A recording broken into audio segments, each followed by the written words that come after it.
మన తండ్రి అయిన దేవుని నుండి ప్రభు అయిన యేసుక్రీస్తు నుండి కృపా సమాధానం కలుగును గాక. ఆమేన్. కీర్తన గ్రంథము 75వ కీర్తన. చాలా కోపంతో మాట్లాడుతున్నాడు ఆయన ఈ 75వ కీర్తనలోని. మనం ఎలాగ ఉన్నామో, ఎలాగ దేవుని స్తుతిస్తున్నామో, దేవుని ఎలా జీవిస్తున్నామో దేవుడు మాట్లాడుతున్నాడు ఇక్కడ. దేవా, దేవుని కృతజ్ఞతలు చెల్లించుతున్నాము, నువ్వు సమీపముగా ఉన్నామని కృతజ్ఞతలు చెల్లించుతున్నాము. తలుపు దగ్గరే ఉన్నాడు ఆయన, తలుపు దగ్గరే ఉన్నాడు. అందుకే దేవుడు చెప్తున్నాడు ఇక్కడ, స్తుతుల మీద ఆధారపడే దేవుడు, స్తోత్రాల మీద ఆధారపడే దేవుడు ఆయన. అందుకే దేవుడు మాట్లాడుతున్నాడు ఇక్కడ. ఎంతవరకు మనం స్తుతులు చెల్లిస్తున్నాం, స్తోత్రాలు చెల్లిస్తున్నాం. యేసు ప్రభువు ఇంటి కూడా దేవుడు ఇంటి కూడా తన తండ్రికి స్తుతులు చెల్లిస్తున్నాడు అక్కడ. మనుష్య కుమారుడుగా ఈ లోకంలోకి వచ్చి ఓ మనుష్యుడా, అందుకే దేవుడు మాట్లాడుతున్నాడు అక్కడ. మనుష్య కుమారుడై ఉండి కూడా దేవుడికి స్తుతులు చెల్లిస్తున్నాడు అక్కడ. తన తండ్రికి స్తుతులు చెల్లిస్తున్నాడు. చేతులు పైకెత్తి, తండ్రి నీవు నా మన వినందుకు నీకు స్తుతులు చెల్లిస్తున్నాను. లాజరు బయట అన్నాడు. సమాధిలో లాజరు బయట తీసుకొచ్చాడు. స్తుతుల మీద ఆధారపడే దేవుడు, స్తోత్రాల మీద ఆధారపడే దేవుడు. దేవుడు ఎక్కువ మాటలేదే, స్తుతులు చెల్లించమంటున్నాడు, స్తోత్రాలు చెల్లించమంటున్నాడు, ఆయన కనపరచమంటున్నాడు. అందుకే మానవుని సృష్టించుకున్నాడు ఆయన. కనపరచబడతారనే మానవుని సృష్టించుకున్నాడు దేవుడు ఇక్కడ. అదే మాట్లాడుతున్నాడు ఇక్కడ. దేవా, దేవుని కృతజ్ఞతలు చెల్లించుతున్నాము, నువ్వు సమీపముగా ఉన్నావని, నువ్వు దగ్గరగానే ఉన్నావు. ఆలీలో ఉన్నాడు ఇక్కడ, పులిపెట్టి మీదే ఉన్నాడు ఆయన.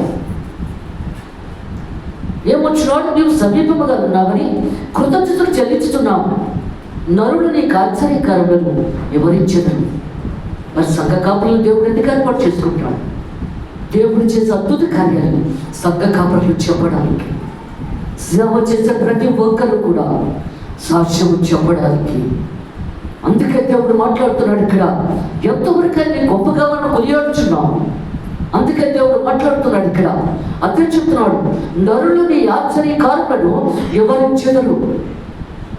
కుంటివాడు నడవలే స్థితిలో ఉండగా యోహాను, పేతురు పరుగు వచ్చేస్తున్నారు ఆలయంలోకి.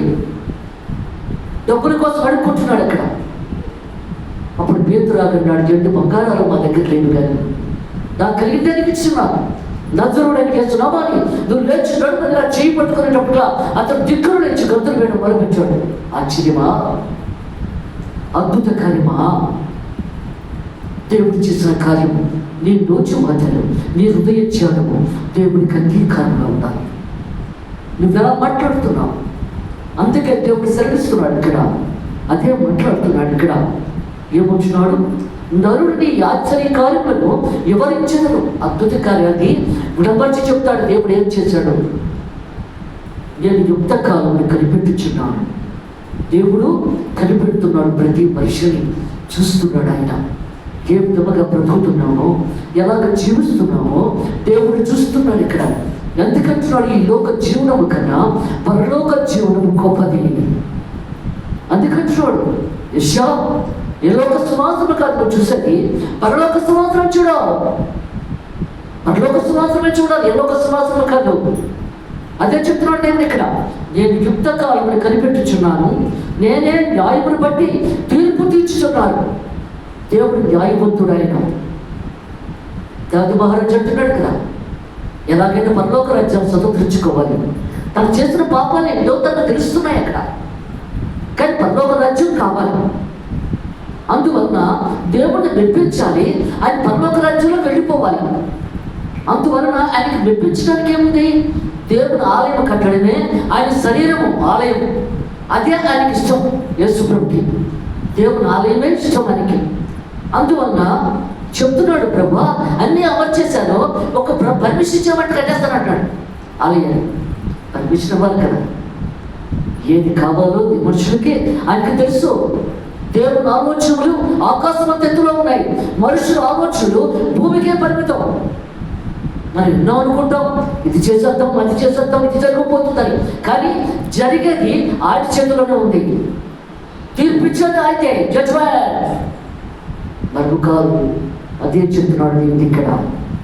దావీదు మహారాజు గారు ఆలయ కట్టి మెప్పిపోతే పరలోక రాజ్యాలు స్వతంత్రించుకుందాం అనుకుంటున్నాడు. ఇక్కడ ఈ లోకాన్ని ప్రేమించేసి పరలోకానికి వెళ్ళిపోతారంటే అది ఎక్కడండి కుదిరేది? న్యాయవంతుడు కదా ఆయన, పక్షపాతం లేనివాడు. అందుకని దేవుడు చెప్తున్నాడు, సేవకులు ఎందుకు పెట్టాడు, సంఘాలు ఎందుకు పెట్టాడు, తన చర్చలు ఎందుకు పెట్టుకున్నాడు? ప్రతి మనిషి మారాలని, మారు మనసు పొంది దేవుడి దగ్గరికి వెళ్ళాలని, లేకపోతే అందరూ వెళ్ళిపోతాం. అందుకే దేవుడు మాట్లాడుతున్నాడు ఇక్కడ. అప్పుడు అంటున్నాడు, దేవుడు నమ్ముకొని ఆలయం కట్టి అర్హత నువ్వు కోల్పోయావు. నువ్వు ఆలయం కట్టి అర్హత నీకు లేదు. అంత మహారాజు దావీదు మహారాజు అయినా చాలా ఇష్టమైన వాడు దేవునికి. అలాంటి వాడికి ఆలయం కట్టి అర్హత ఇవ్వలేదు. అక్కడ నీ చేతులు రక్తపు చేతులు, ఉదయాన చెప్పుడి చేతులు, నీ పాపము నీ చేతులు కట్టుకొని ఉంటే, నీ కళ్ళు కట్టుకొని ఉంటే, నీ పాదాలు కట్టుకొని నువ్వు చేసిన పాపం ఏంటో. 2 కళ్ళు కలిగి నరకాకులు పడవే పట్టుకంటే ఏ కన్నుతో తప్పు చేస్తుంది ఇప్పటికే పరలోకానికి వెళ్ళాలనుకుంటే, 2 చేతులు కలిగి నరకాకులు పడవే పట్టుకంటే ఏ చేతితో తప్పు చేస్తున్నాకే ఆవిడ పరలోక రాజ్యాన్ని వెళ్ళగలవు. అంటే నీ మనసు ఎలా ఉంది? అందుకే దేవుడు మాట్లాడుతున్నాడు ఇక్కడ. భూమయు దాని నివాసులందరూ లయమగినప్పుడు అందరూ చచ్చిపోతాం కదా. ఎందుకంటే దేవుడి చిత్తం అయితే దేవుడు ఎప్పుడు తీసుకెళ్ళిపోతాడో తెలియదు అందరినీ. అందుకంటున్నాడు ఇక్కడ. దేవుడు ఏమంటున్నాడు, తండ్రి కుమారుడితో చెప్తున్నాడు, నీ సమయం ఆసన్నం అయిపోయింది, నువ్వు వెళ్ళి పరిశుద్ధులందరూ తీసుకొచ్చాయి. యేసు ప్రభు కూడా తెలియదు, అది సెంటర్లోకి వచ్చేస్తున్నాడు. యేసు ప్రభు ఎప్పుడైతే సెంటర్లోకి వచ్చేస్తున్నాడో ఆకాశము భూమికి నిచ్చెన వేసుకుని దేవదూతలు ఎక్కుతూ దిగుతూ ప్రభు వచ్చేస్తున్నాడు, ప్రభు వచ్చేస్తున్నాడు, ప్రభు వచ్చేస్తున్నాడు. ఒక పక్క నుంచి సంఘం ఎత్తబడిపోతుంది, ఒక పక్క నుంచి సమాధులన్నీ బదలైపోతున్నాయి. సమాధిలో ఉన్న వారందరూ లేచిపోతున్నారు. ఏమి జరిగింది నిరక్షణ? ఎలా ఉంచున్నావు నీ జీవితం? ఎలాగా? అందుకే దేవుడు మాట్లాడుతున్నాడు ఇక్కడ. సర్వ సృష్టికర్త సర్వోన్నత దేవుడు అయిన అల్పయు వేదియు నేనే, ఆదియు అంతము నేనే, సమస్తము నేనే, సర్వాధికారి సృష్టికర్తని దేవుడు మాట్లాడుచూ ఉన్నాడు. రాష్ట్రమార్య ఎంతో వర్షం వరవచ్చిన మాత్రం అంటావా? అందుకే దేవుడు మాట్లాడుతున్నాడు ఇక్కడ. ఎంతో నువ్వు జీవిస్తున్నావు ఈ పాప లోకంలోన దేనికి? అందుకంటున్నాడు దేవుడు ఇక్కడ. అదే చెప్తున్నాడు ఇక్కడ. ఎప్పుడు చెప్తున్నాడు? ప్రార్థన చేసుకున్నాం. పరిశుద్ధం పరిశుద్ధం పరిశుద్ధం అందవర్షాలు మంత్రపడ్డ పరిశుద్ధులు పడ్డవా దేవానికి స్తోత్రం. అయినా మాట్లాడుచున్నది నీవే కానీ నేను కాదు. నీ రోజు రోజులు ప్రతి ఒక్కరికి వచ్చాను నీకు అంగీకారం అంగీలా చేయమని ప్రతి బిడ్డతో నువ్వే మాట్లాడమని తను తండ్రి. ఆమె థ్యాంక్ యూ జీసస్.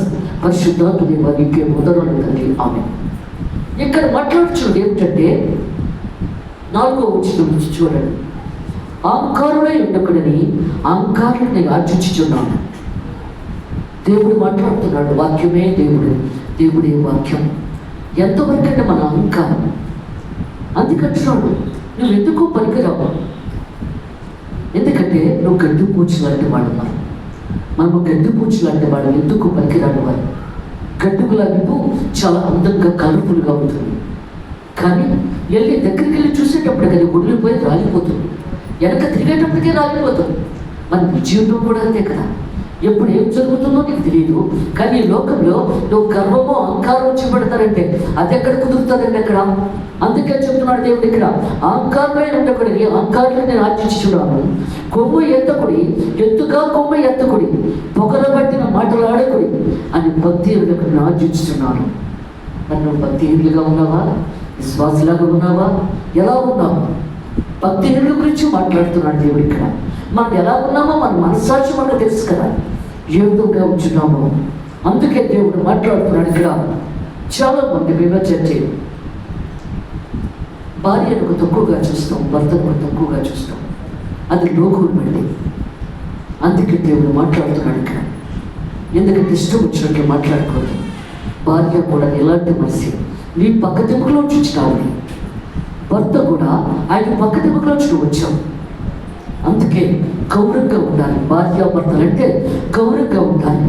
ఒకే శరీరము, సగము సగము అలాంటిది నువ్వు గౌరవించకపోతే, నీ భార్యని, నా భర్తని గౌరవించకపోతే అది నీకే అవమానకరం అక్కడ.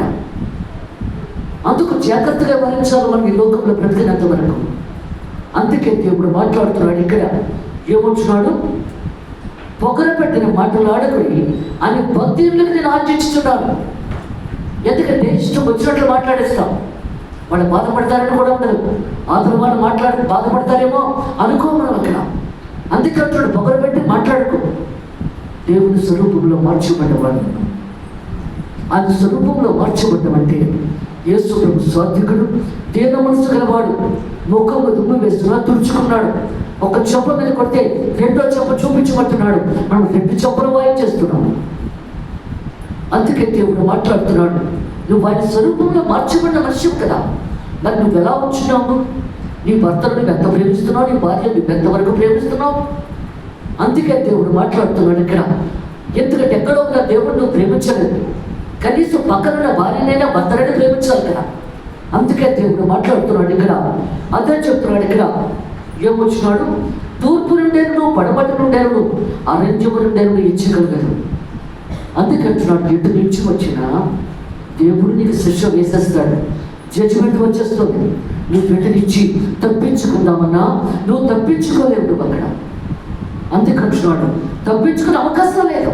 నీ నోటి మాటలు బట్టి, నీ ప్రవర్తన బట్టి, నీ క్రియను బట్టి జడ్జిమెంట్ ఉంటుంది ఇక్కడ, తీర్పు ఉంటుంది. నీ బాడీ ఇంకా సమాధిలోకి వెళ్ళకముందే దేవుని ముందుకు వచ్చి నిలబడతాయి నీ పాపాలు. నువ్వు చేసిన పాపాలు దేవుని ముందు నిలబడతాయి. నీ బాడీ ఇంకా సమాధిలోకి వెళ్ళకముందే. వెంటనే సమాధి చేశారు కదా, చచ్చిపోయిన తర్వాత సాయంత్రం రాత్రి దాపుకుంటాం, తెల్లవారు చేసుకుంటాం సమాధి. మరి అంతవరకు మనం చేసిన పాపాలు అక్కడ ఉండిపోతాయా? దేవుడి ముందుకు వచ్చి జడ్జిమెంట్లో నిలబడిపోతున్నాయి అక్కడ. అందుకే దేవుడు మాట్లాడుతురే వర్షవా, ఎలాంటి జీవితం అదే వచ్చినాడు దేవుడు ఇక్కడ. ఎటు నుంచి తూర్పు ఉండేను, పడమటి ఉండేను, అరణ్యం నుండి ఎంచుకలగదు. ఎటు నుంచైనా నీకు ఎటు ద్రోపాకి కనబడదు. అందుకంటున్నాడు ఆయన, దేవుడే తీర్పు తీర్చేవాడు, జడ్జిపోయాడు. దేవుడే తీర్పిస్తున్నాడు ఇక్కడ, మనుషులు కాదు. అందుకే దేవుడు మాట్లాడుతున్నాడు. కానీ నీకు మనుషుల మీద ప్రేమ ఎక్కువ దేవుడి కన్నా. దేవుడు కొంచెం లేట్ చేస్తున్నాడు ఆయన. మనిషి వెంటనే చెప్పేస్తాడు కదా, వెంటనే చెప్పేస్తాడు ఏదైనా సరే. కొంచెం లేట్ అయినా ఆయన సెటిల్ చేసేస్తాడు ఆయన. కానీ మనుషుల కాదు కదా. నువ్వు వెళ్ళి సలహా అడిగితే నువ్వు ఇలా వెళ్ళిన వెంటనే అవయాలంగా మాట్లాడుకుంటారు కదా. చూడరా ఇలా వచ్చాడు, ఎలా మాట్లాడుతున్నాడు చూడరా అని మాట్లాడుకుంటారు మనుషులైతే. దేవుడు అలా కాదు కదా. ఎందుకంటే సెటిల్ చేసేస్తాడు. ఏం చేయడు. నువ్వు దేవుడిని అడిగితే, మనుషులు అడిగితే ఏమీ లేదు అక్కడ.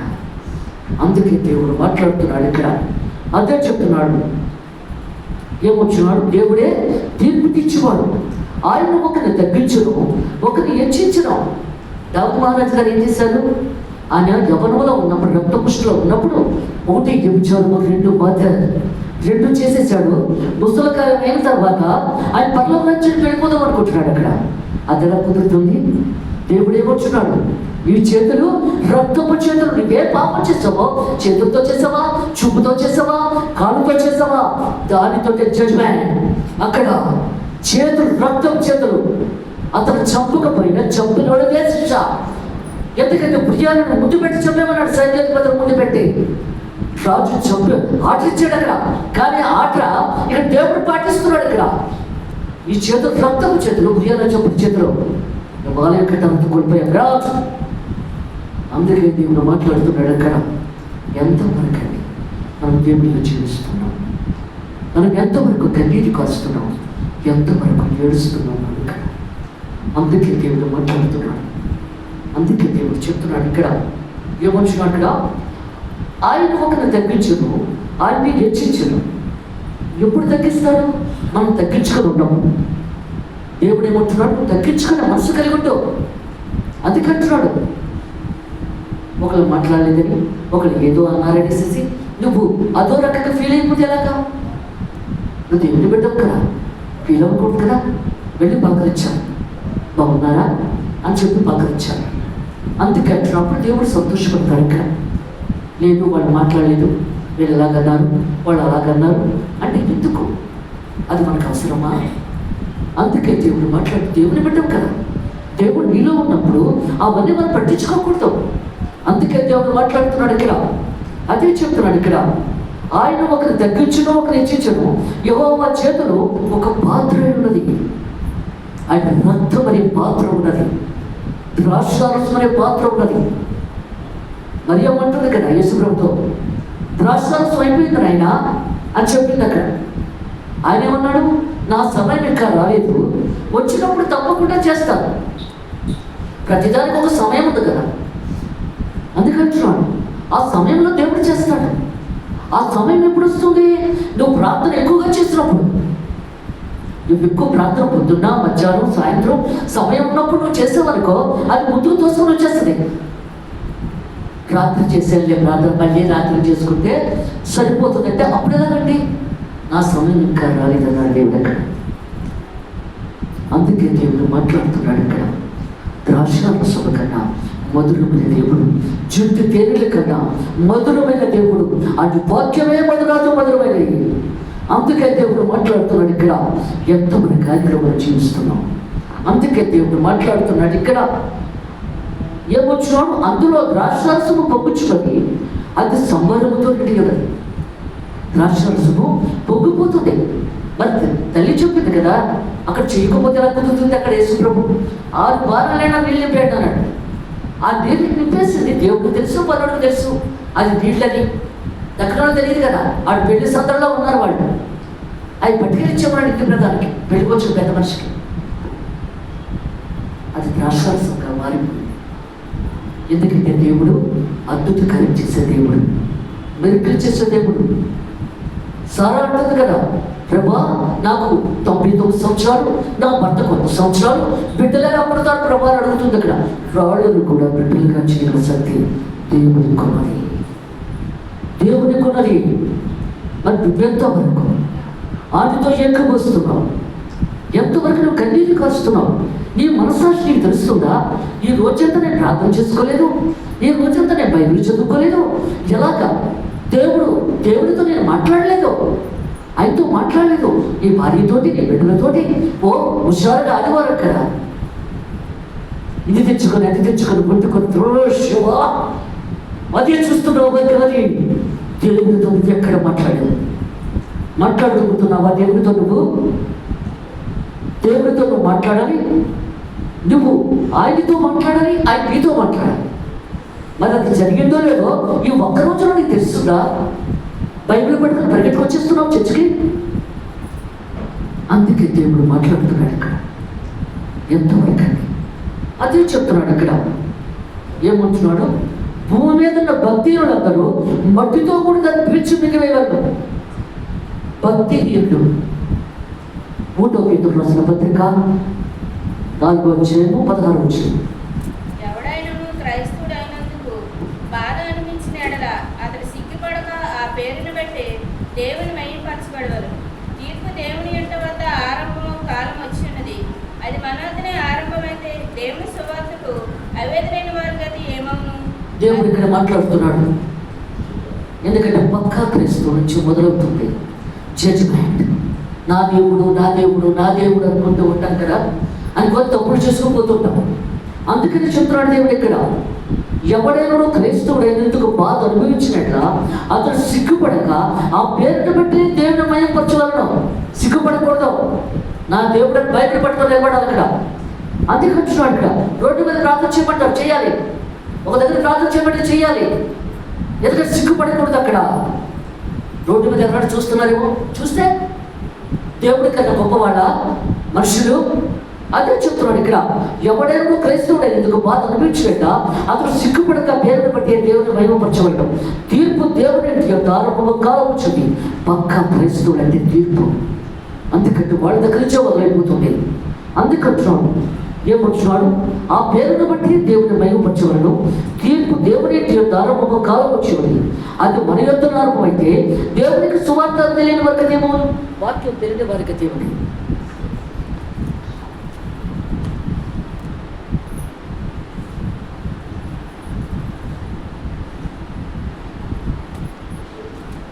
అందుకే దేవుడు మాట్లాడుతున్నాడు ఇక్కడ. ఏమొచ్చున్నాడు ఇక్కడ? తీర్పు దేవుని అంటే ఆరంభము కాలం వచ్చినది. అది మన యొక్క ఆరంభమైతే దేవుని సువార్త కవితలైన వర్గతేమో అని వాక్యం తెలియని వర్గత ఏమిటి? మనకు వాక్యం తెలిసి కూడా తప్పులు చేసేస్తున్నాం. మరి వాక్యం తెలియని వర్గత ఏమిటి? ఇక నగరం పొడవే, ఇంక అందరూ కూడా అందుకంటున్నాడు.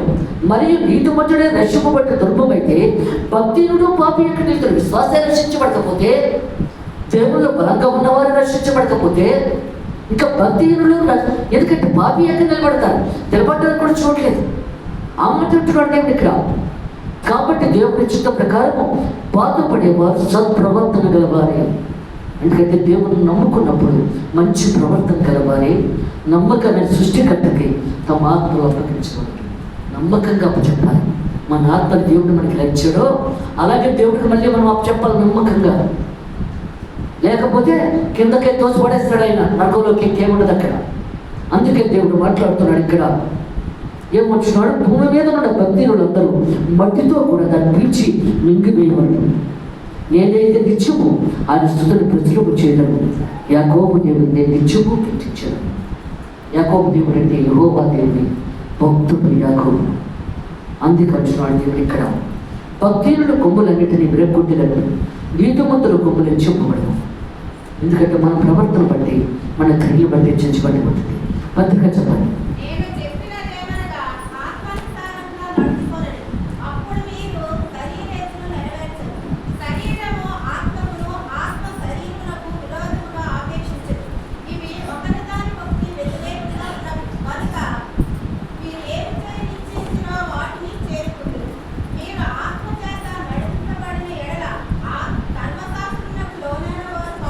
కాచాలమ్మ. అందుకే దేవుడు ఏమొచ్చినాడు అక్కడ?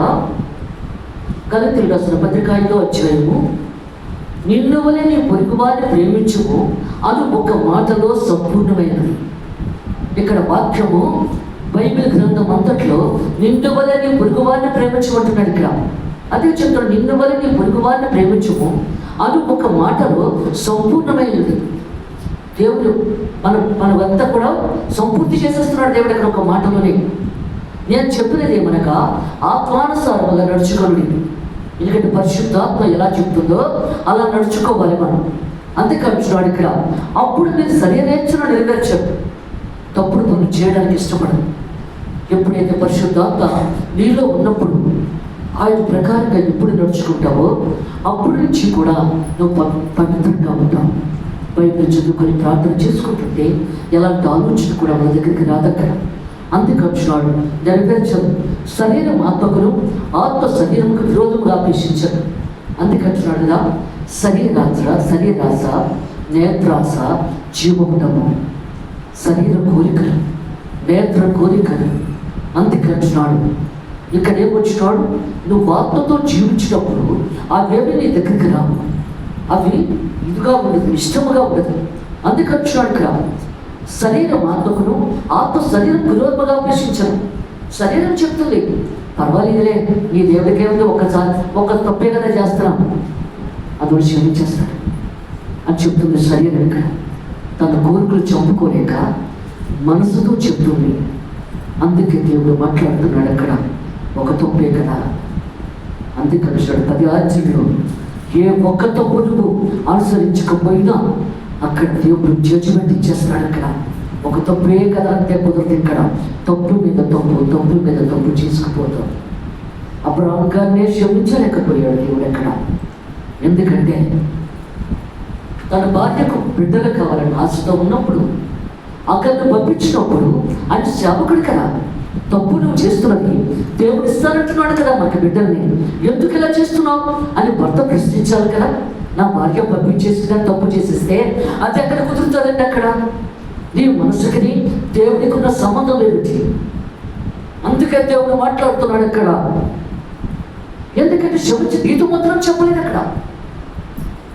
ఆఖరికి తన భార్య చెప్పింది, ఇష్మాయేలు విశ్వాసం ముట్టుకున్నాడని నెత్తి మీద కొండబెట్టి సంఘంలో బిడ్డ నుంచి పంపించాలి.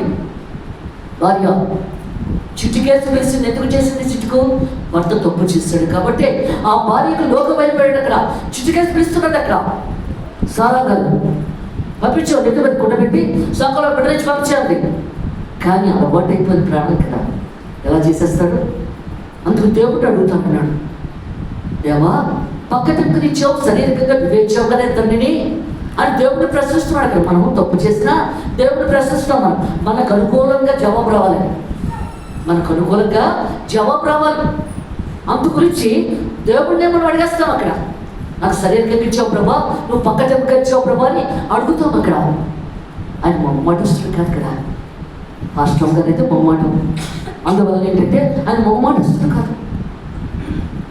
నీ భార్య ఎలా చెప్పింది అలా చేయి, నేను పక్క దగ్గర ఇస్తాను కానీ శారీరకంగా ఏమన్నా అది మనుషులు తెచ్చుకుంటారు. శారీరకంగా ఇచ్చింది నీ భార్య ఎలా చెప్పింది అలాగేలో పంపించు. మర్చిపోయాడు పాపం అబ్రాహాం. అప్పటి నుంచి కూడా అక్కడికి మర్చిపోయాడు. కానీ దేవుడు మర్చిపోడు కదా. అబ్రాహ్మా, నీ కుమారుడిని ఒక్కగా ఇచ్చిన కుమారుని నా బలిదానం చేయి వచ్చి అన్నాడు. మురియా కొండకు వచ్చి బలిదానం చేయి ఎక్కడ అన్నాడు. అలాగే బ్రహ్మ పాప మర్చిపోయాడు. మరి అగరని మర్చిపోయాడు అబ్రాహం గారు. ఎలాగా తండ్రి అంటే కొంచెం పర్వాలేదు కానీ బిడ్డల గురించి తల్లి అయితే మర్చిపోలేదు కదా. ఆవిడ పక్కలో పడుకొని ఉన్నాడు ఆయన ఇస్సాకు. ఆ బిడ్డను తీసుకెళ్ళి 3 రోజులు ప్రయాణం మురియాకొండ అక్కడ తీసుకురమ్మన్నాడు. ఎందుకన్నాడు 3 రోజుల ప్రయాణం? అది సోదరం. దేవుడు పెట్టిన పరిస్థితి నువ్వు కించుకుపోవాలి. నీ బిడ్డను బలిదానం చేసేస్తుంటే బాబోయ్ నా దేవుడు ఇలా చేసేస్తున్నాడు, నా ఎలాగా ఇప్పుడు ఎలాగా అని నువ్వు అనుకోవడానికి 3 రోజులు ప్రయాణం పెట్టాడు దేవుడు అక్కడ. అది సోదరం. కించుకుపోయి కొట్టుకోవాలి అక్కడ. దేవుడు తీసుకుంటాడన్నప్పుడు నెమ్మదిగా భార్య పక్కన ఉన్న బిడ్డను తీసుకొని ఆమె వేసిందంటే బిడ్డను తీసుకెళ్ళాలి.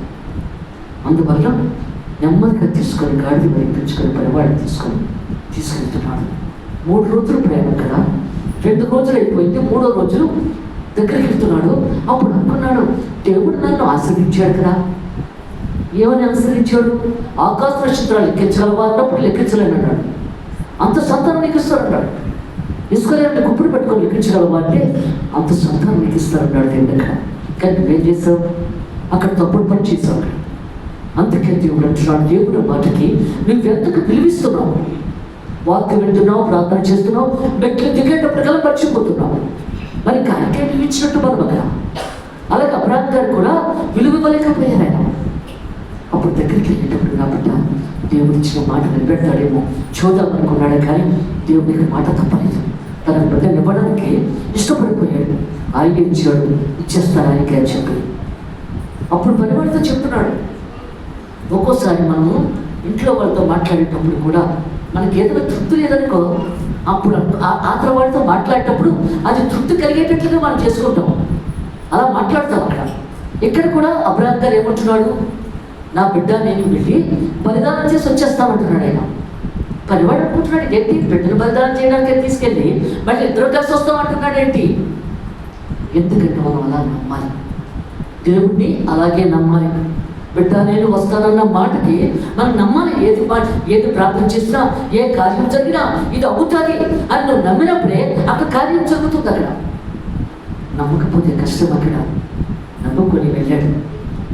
అప్పుడు కొడుకుతున్నాడు నాయన. ఎందుకంటే అప్పుడు కాలంలో 10 సంవత్సరాలైనా బిడ్డలకి పాలు మానిపించేవారు కాదు. అందుకు అంటున్నాడు అప్పుడు ఇస్సాకు, నాయన కర్ణాకృతంగా గొర్రె నాయన అడిగాడు. గొర్రె దేవుడే చూసుకుంటాడు.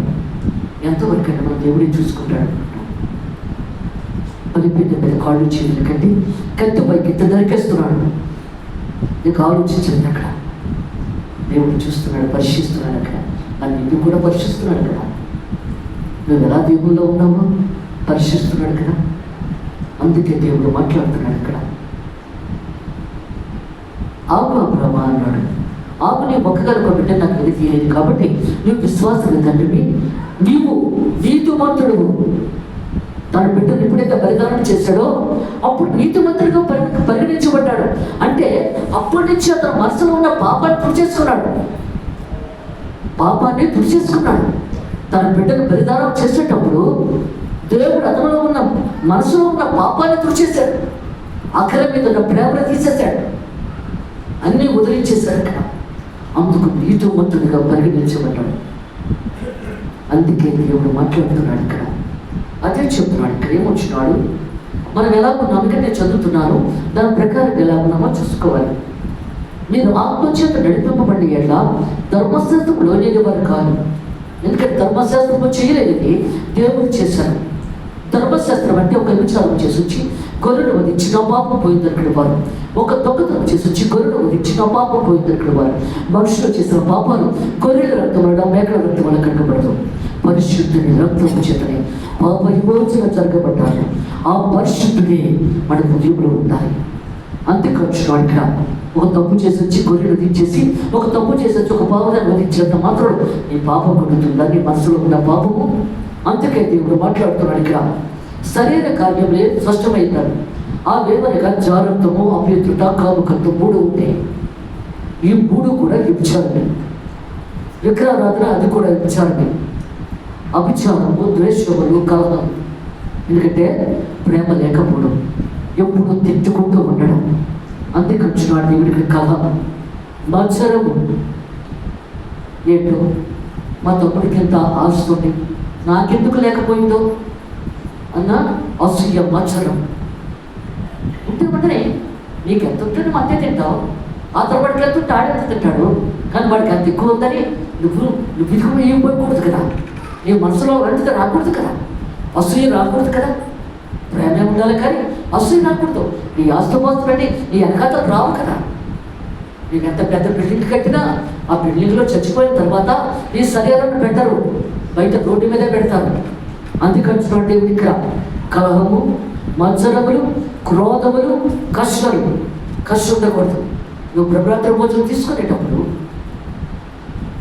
నీవు ముందుగా వెళ్ళి అక్కడికి వెళ్ళి ఎవరితో దెబ్బలాడేవో వాళ్ళు ఎవరైనా నీతో మాట్లాడకపోయినా, వాళ్ళు చేసిన తప్పిమైనా నీవు చేసిన తప్పిమైనా వెళ్ళి వాళ్ళ చేతులు పట్టుకొని తప్పైపోయింది క్షమించు, ఏమనుకోవద్దు, నువ్వు బాధపడకు, నవ్వు ఒకసారి అని చెప్పి మనం ఆ బిడ్డను మంచిగా చేసి అప్పుడు వచ్చి నువ్వు బలదరికి రావాలి. లేకపోతే నువ్వు రావలసిన లేదు. అది ఫలితం ఉండదు, అది ఫలితం ఉండదు. అందుకే ప్రతి ఒక్క బిడ్డ కూడా చెప్పేది ఏంటంటే మనము కలహాలు ఉంచకూడదు, దెబ్బలాగా ఉండకూడదు, ఎలాంటి ఏది ఉండకూడదు. దేవుడు అడుగుతున్నాడు ఒక ఆయన, ప్రభా అన్నదమ్ములైన, అక్కచెల్లెలైన, స్నేహితులైన ఎవరినైనా 7 సార్లు క్షమిస్తే సరిపోతుందా అని అడిగాడు. 7 సార్లు 77 సార్లు క్షమించాలన్నాడు దేవుడు అక్కడ. 77 అంటే నీ కోపమే ఉండకూడదు, ఇంకా మనసులో నువ్వేం పెట్టుకోకూడదు. అందుకే దేవుడు మాట్లాడుతున్నాడు ఇక్కడ. ఎందుకంటే ఇలాంటి వాళ్ళందరూ పరలోక రాజ్యానికి స్వతంత్రులు కారు. పరలోక రాజ్యానికి వెళ్ళలేరు వీళ్ళందరూ. ఈ తప్పు చేసిన వాళ్ళందరూ మత్సరములు, క్రోధములు, కషలు, వేదములు, యువతములు, అసూయలు, మద్దతులు, అల్లరితో కూడిన ఆటపాటలు మొదటి వీటి గురించి నేను మనకు చెప్పిన ప్రకారం ఇంటి వాటిని చేయవారు దేవుని రాజ్యం స్వతంత్రించుకున్నారు. ఎందుకంటే అన్నదమ్ముడు నీకు వాడికి ఎక్కువ ఉందనుకో, నీ కూతురు పెళ్లి చేసేటప్పుడు వాడికి సహాయపడితే చేస్తాడు కదా. అలాంటప్పుడు నీకెంత కోపం ఉండాలి. నీ తమ్ముడికి మంచిగా ఉన్నదనుకో, నువ్వు మాట్లాడేవనుకో మంచిగా చేస్తాడేమో, నీకు ఏదైనా సలహా కావాలంటే. అలాంటి ప్రేమ నీలో ఉండాలి. కానీ అసూయ, మత్సరము, క్రోధాలు ఇవన్నీ మనకు అవసరమా అండి? అవి ఉండకూడదు. స్నేహితులైనా ఎలాంటి వారైనా ప్రేమ కలిగే ఉండాలి. అదే చెప్తున్నాడు దేవుడు ఇక్కడ. ఇంకో మాట ఏమని చెప్తున్నాడు, అయితే ఆత్మఫలం ఏమనగా, ఎందుకంటే దేవుడు ఇచ్చిన బలాలు మనకి ఇస్తున్నాడు, అవి కొంచెం కింద మంచం కింద పెట్టకూడదు, దేవుడు స్తంభం మీద పెట్టాలి, అది వెలిగే ప్రకాశించాలి. అందుకే వచ్చినాడు దేవుడు ఇక్కడ. ప్రేమ, సంతోషము, సమాధానము, దీర్ఘశాంతము, దయాళత్వము, మంచితనము, విశ్వాసము, స్వాధికము, ఆశానికరం. ఇవన్నీ మనలో ఉన్నాయి లేదో చూసుకోవాలి. అందుకే వచ్చినాడు ఉండాలి ఇవన్నీ కూడా. నువ్వు దేవుడు నమ్ముకున్నావంటే ఇవన్నీ ఉండాలి. నీ అక్కచెల్లెలు ప్రేమించాలి, నీ అన్నదమ్ములు ప్రేమించాలి, నీ ఫ్రెండ్స్ని ప్రేమించాలి, సంఘాన్ని ప్రేమించాలి. మరి ఎంతమందికి నీ హృదయంలో చోటు ఇవ్వాలంటే నువ్వు కొంచెం కష్టమే, కానీ ఉండాలి, తప్పదు. మరి నువ్వు దేవుడు నమ్ముకున్నావంటే ఇవన్నీ ఉండాలి, నీ మనసులో ఉండాలి. అందుకే దేవుడు మాట్లాడుతున్నాడు ఇక్కడ. అదే చెప్తున్నాడు, నేనే మార్గము, సత్యము, జీవము, నా ద్వారా తప్ప ఎవరు పరలోక రాజ్యం ప్రవేశలేదు. నా మార్గం గుండా వెళ్ళాలంటే నీతిగా బ్రతకాలి, నా మార్గం గుండా వెళ్ళాలంటే నిజాయితీగా బ్రతకాలి, నా మార్గం గుండా వెళ్ళాలంటే మంచిగా బ్రతకాలి. మనం ఎలా బ్రతుకుతున్నామో ఒకసారి ఆలోచించుకోవాలి. అందుకే దేవుడు మాట్లాడుతున్నాడు ఇక్కడ. అదే చెప్తున్నాడు. సువార్త చెప్పండి.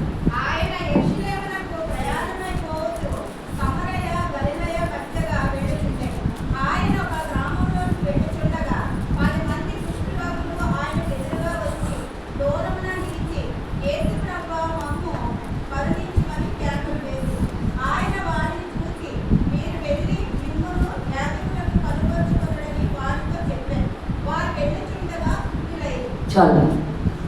ఎందుకు ఇక్కడ దేవుడు మాట్లాడుతున్నాడు ఇక్కడ? ఎందుకంటే ఆయన యాజకుడే, యేసు ప్రభు మొదటి యాజకుడు. ఆయన ఈ లోకంలోకి పంపించాడు. యెహోవా దేవుడు మన హృదయమైన భూమిని మెత్తగా చదును భూమిగా చేసి వాక్యమని ఇత్తనాలు ఇచ్చి యేసు ప్రభుకి ఇచ్చాడు. వాక్యమని ఇత్తనాలని మెత్తగా చదును భూమిగా చేశాడు మన హృదయాన్ని. ఆ వాక్యమని ఇత్తనాలు చల్లమంటున్నాడు ఈ భూమిలో. యేసు ప్రభుకి ఇచ్చాడు ఆ పవర్. యేసు నామంలో బలం ఉంది, యేసు మాటలో శక్తి ఉంది, యేసు మాటలో పవర్. ఆ పవర్ లాంటిది యేసు ప్రభుని అది చల్లుతున్నాడు.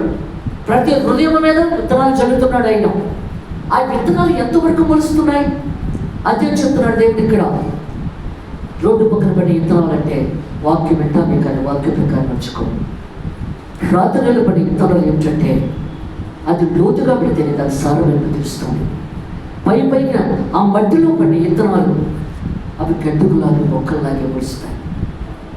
కష్టం వచ్చిందంటే దేవుడు వదిలేస్తాడు. కష్టం వచ్చిందంటే వదిలేస్తాడు. అందుకే కదా దేవుడు అంటున్నాడు ఇక్కడ. ఏమొచ్చినాడు? యోగుకు ఒళ్ళంతా దురద వచ్చినప్పుడు ఎదుర్కొంటున్న శేషం బద్దలు కొట్టి ఒళ్ళంతా గోకేస్తున్నాడు. ఏ జబ్బు అయినా పర్వాలేదు కానీ దురదలు చాలా కష్టాలండి. అది గోకలేమో ఉండలేము అక్కడ. అది గోకేస్తున్నాడు శేషంతో ముక్కలు వచ్చేస్తుంది ఒళ్ళంతా కూడా. ఒళ్ళంతా రక్తమే, ఒళ్ళంతా రక్తమే. ఇప్పుడు దేవుడు దూషిస్తాడు అనుకుంటుంది సాధన. ఎలాగ తిడతాడు ఇప్పుడు అని చెప్పి సంతోషపడాలని చూస్తుంది అక్కడ. కానీ ఏమన్నాడు? నా విమోచకుడు సజీవుడనియు అది భూమి మీద కనుగొందరనియు నా చర్మము చీకుపోయాడు ఆయన మీద కరుణారా చూచాడు. నా చర్మం ఏమైనా పర్వాలేదు, నా ఎముకలు ఏమైనా పర్వాలేదు, నా దేవుడే నాకు కావాలి. అది లోతుగా పెడితేనే, ఆ వాక్యం లోతుగా పెడితేనే మనకు తెలుస్తుంది అక్కడ. పై మట్టి మీద వేస్తే అది ఎక్కడండి? అందుకే దేవుడు మాట్లాడుతున్నాడు. 3 ముళ్ళ పొదల పడితనాడు. వాక్యాన్ని డబ్బు ఒక సాధారణ చేస్తుంది. ఎందుకంటే నాకు పలానా పొరుగురులోని ఇంత డబ్బులు రావాలి, అందుకే వేళ ఆదివారం చర్చికి వెళ్ళకపోతేనేమి ఆ డబ్బులు తెచ్చేసుకుంటే సరిపోతుంది కదా. అంటే దేవుడు అక్కర్లేదు, ఆ డబ్బే కావాలి. డబ్బు తెచ్చుకోవడం నేను పొరుగు చెప్పచ్చు కదా. ఆ రోజు వెళ్ళాలా, ఆదివారమే వెళ్ళాలా? అది ముళ్ళ పొదలు వాక్యాన్ని అనిచేస్తుంది. ఆ డబ్బు అనిచేస్తుంది ఆ వాక్యాన్ని. అది ముళ్ళ పొదలు. ధర్మవంతుడు అంటున్నాడు కదా, ప్రభా అతను చిటికి మీద నేర్చుకున్న నాలుగు మీద వేయమని వారు అడుగుతున్నాడు. లాజర్ని కుక్కలు నాకుతున్న లాజర్ని బూట్కలతో తన్నాడు. అలాంటి వాడు దేవుడు నమ్ముకోవయ్యా, రేపు చచ్చిపోతున్నాం మన ఇద్దరు అని అన్నా సరే పట్టించుకోలేని ధనవంతుడు అతను చిటికి మీద నేర్చుకున్న నాలుగు మీద వేయమని వారు అడుగుతున్నాడు అక్కడ. నేను తట్టుకోలేకపోతున్నాను, ఈ అగ్నికి, ఈ దాహానికి, వీటికి నేను తట్టుకోలేకపోతున్నాను, మండిపోతున్నా, ఒళ్ళంతా అగ్నిలో కాలిపోతున్నాను నేను. సాతాను అంటారు కదా, పరిశుద్ధాత్మతో పట్టుకున్నప్పుడు, సాతాను పట్టుకున్న వాళ్ళని పట్టుకున్నప్పుడు, బాబోయ్ నేను కాలిపోతున్నాను, నేను వెళ్ళిపోతాను అంటున్నది. అలాగే ఇక్కడ కూడా అతను చిటికడ మీద ఈడ్చుకున్న నాలుగు మీద వేయమని అనుకుంటున్నాడు ఇక్కడ. అప్పుడు దేవుడు అంటున్నాడు, ఇక్కడ వారు అక్కడ రాలేదు, అక్కడ వారు ఇక్కడ రాలేదు. మంచిది అగాధములో, అగాధముంద మధ్యలో. మరి అగాధములోకి వెళ్తున్నావా లేకపోతే ఉండిపోతావా? ఏ విధంగా ఆలోచించుకోండి. నేను చెప్పక్కర్లేదు, సంఘ కాపులుగా మీకు తెలుసు అదే మాట ఇక్కడ. ఎందుకంటే ఈయన యెరూషలేముకు బయలుదేరుతూ మధ్యలో చిన్న చిన్న పల్లెటూళ్ళు బయలుదేరి వెళ్తున్నాడు. అక్కడ వెళ్ళేటప్పుడు 10 మంది కుష్ఠరోగులు ప్రభుని చూసి పరిగెత్తుకుని వచ్చి, అయ్యా మరి అంటే మేము ఎక్కువగా నిన్ను బాధ పెట్టడం లేదు, నేను బ్రతుకులాడుతున్నాం, మాకు స్వస్థత ఇమ్మని, నువ్వు స్వస్థిస్తావు ఆశపడుతున్నాను అన్నారు 10 మంది కూడా. అప్పుడు ఆయన ఏమన్నాడంటే, మనం ఏంటి ఇది జరిగిపోతుంది, ఇలా చేస్తుంది అని ప్రార్థన చేస్తాం. కానీ ఆయన ఏమంటున్నాడు, యాజకులు కనపరుచుకోండి అంటే స్వస్థ అయిపోయినట్టే. మరి దేవుడు చెప్పేశాడు కదా, యాజకులకి కనపరుచుకోండి, మీకు జబ్బు నయమైందని వెళ్ళి సంఘకాపులకు చెప్పుకోండి, ఇంకా అయిపోతాం, స్వస్థ అయిపోయింది. ఇంకా ఒకే మాట్లాడినాడు ఆయన, అక్కడ విడమర్చి చెప్పలేదు అక్కడ. అందుకే దేవుడు మాట్లాడుతున్నాడు. ఎందుకంటే పాపం చేస్తున్న స్త్రీని రాళ్లతో కొట్టి చంపేస్తున్నప్పుడు అక్కడ మాట్లాడుతున్నాడు. ఇక్కడ దేవుడు చూస్తున్నాడు. అక్కడ అందరూ కూడా మనం అనుకుంటాం, ఆవిడే తప్పు చేసింది, ఆవిడే పాపం చేసిన స్త్రీ, ఇంకా ఆవిడనే చంపేయాలనుకుంటాం. కానీ మరి నువ్వేం తప్పు చేసావు, నువ్వేలా ఉన్నావు ఒకసారి నువ్వు చూసుకోగా. అందుకంటున్నాడు, నీ కాస్త 4 ఏళ్ళు చూపిస్తాయి. 1 ఏళ్ళు నువ్వు చూపించే వాళ్ళకి ఎవరికైనా 4 ఏళ్ళు చూపెడతాయి నీ వైపు. అక్కడ మనం అనుకో రాళ్ళతో కూడా చంపాడంటే కొట్టాడని అక్కడ చంపాడునా. అప్పుడు దేవుడు అన్నాడు, మీరు ఎవరు పాపం చేయదు వాళ్ళ మోటుగా రాసి వచ్చి కొట్టి చంపాడు అన్నాడు. అందరూ తప్పు చేసిన వాళ్ళు, తప్పు చేయలేని వాళ్ళు ఎవరు రాళ్ళు విడిచిపెట్టి ఎవరు దాన్ని వాళ్ళు పడిపోయారు. అప్పుడు అంటున్నాడమ్మా, ఎవరు నీకు శిక్ష వేయలేదా? దేవుడికి తెలియదా? ఆవిడ మనస్సాక్షి ఎలా ఉందో తెలియడానికి హృదయాంతరంగా రచించే దేవుడు, హృదయాన్ని పరిశీలించే దేవుడు ఆయన. ఏమ్మా, ఎవరు నీకు శిక్ష వేయదా? లేదు ప్రభా, అయితే నేను కూడా నీకు శిక్ష వేయను, ఇక పాపం చేయకు. ఎంత మృదువుగా మాట్లాడాడు చూడండి. ఆయన కోపం రాలేదు అక్కడ. పాపం చేసే వాళ్ళ కోసమే వచ్చాడు ఆయన ఈ లోకంలోకి, పాపాన్ని కడగడానికే వచ్చాడు. నేను కూడా నీకు శిష్యువైనా, నువ్వు మంచిగా ఉండమ్మా, ఇక తప్పు చేయకు. మరి మన బిడ్డలకి మనం ఎలా చెప్తున్నాం, మనం ఎలా ఉంచున్నాం? అందుకే అంటున్నాడు కదా, యేసు ప్రభు శిలువలో మరణిస్తున్నప్పుడు ఆడవాళ్ళందరూ ఏడుస్తున్నప్పుడు, ఏడవకమ్మా, నా కోసం మీరు ఏడవకండి, మీకోసం మీ పిల్లల కోసం ఏడవండి. మీకోసము మీ పిల్లల కోసం ఏడవండి, నా కోసం ఏడవద్దు. నా కోసం ఎందుకు ఏడవాలి? అందుకే దేవుడు మాట్లాడుతున్నాడు. చెప్పి నేను ముగిస్తున్నాను. ఇక్కడ ఏమంటున్నాడు?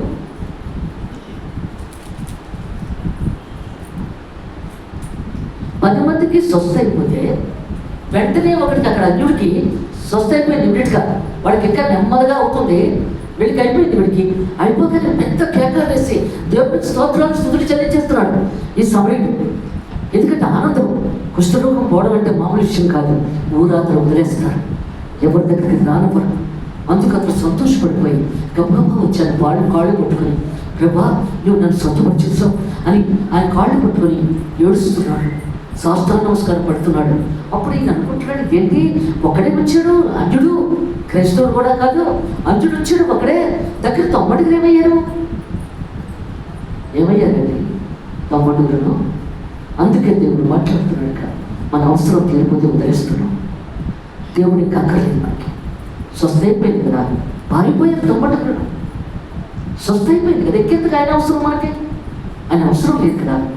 మనుషులకి ఏంటంటే అవసరం తీయవరకు, అవసరం తీరిపోయిన తర్వాత ఆయన కనపరచము, మహిమపరచము, ఆయన వేడుకు, దేవానికి ఒక స్తోత్రం చెల్లించేస్తాం. ఒక మాటలో పోయింది, అయిపోయింది నువ్వు చేసిన దానికి. అందుకే దేవుడు బాధపడుతున్నాడు. 10 మంది శుద్ధులు అయ్యారు కదా, ఆ 90 ఒకటే వచ్చాడు. అప్పుడు దేవుడు అంటున్నాడు, నీ విశ్వాసమైన స్వస్థపరిచింది, నువ్వు సమాధానంగా తల్లి. ఇక్కడ ఏమొచ్చినాడు? దేవుడు రాజ్యం ఎప్పుడు వచ్చినని పరిశీలన అడిగినప్పుడు ఆయన దేవుడి రాజ్యం ప్రత్యక్షంగా రాదు. అందుకంటున్నాడు ఇక్కడ. ఎందుకంటే దేవుడు అద్భుతకార్యం చేస్తాడా? వచ్చేసరి సడన్గా వచ్చి ఇది చేసేసి అది చేసేస్తాడు ఆయన. నీ మధ్యలో ఉండదు. నువ్వెంత మారితే, నువ్వెంత ప్రార్థనలో ఉంటే, ఎంత వాక్యంలో ఉంటే నీ కుటుంబం కూడా మంచిగా ఉంటుంది. నీకు తెలిసిపోతుంది, నా కుటుంబం బాగుంది, ప్రార్థనలో ఉన్నది, బిడ్డలు బాగున్నారు అని అనిపిస్తే అదే రాజ్యం, పరలోక రాజ్యం. అదే ఎక్కడి నుంచో రాదు, పరలోక రాజ్యం. అందుకే అంటున్నాడు దేవుడు ఇక్కడ, నీ కుటుంబంలోని, నీ ఇంటిలోని, నీ బంధువుల్లోని, నీ సమస్యల్లోనే ఉంది పరలోక రాజ్యం అంటే ఉంటుంది. అది నీ బట్టే ఉంటుంది, నీ ప్రార్థన బట్టి, నీ వాక్యం బట్టి నీ బిడ్డలు దేవుడు ఆశీర్వదిస్తాడు, దీవిస్తాడు ఇక్కడ. అందుకంటున్నాడు దేవుడి రాజ్యం ఎప్పుడు వచ్చినని పరిశీలన అడిగినప్పుడు ఆయన దేవుడి రాజ్యం ప్రత్యక్షంగా రాదు. ఎందుకనగా ఇదిగో దేవుడి రాజ్యం మీ మధ్యనే ఉన్నది కనుక ఇదిగో ఎక్కడని అదిగో అక్కడనే చెప్పి వీలు పడదని వారికి ఉత్తరం ఇచ్చారు. అవును, అందుకంటున్నాడు దీన్ని బట్టి, నీ ప్రార్థన బట్టి, నీ కుటుంబం బట్టి వస్తుంది దేవుని పరిశుద్ధ వాక్యం.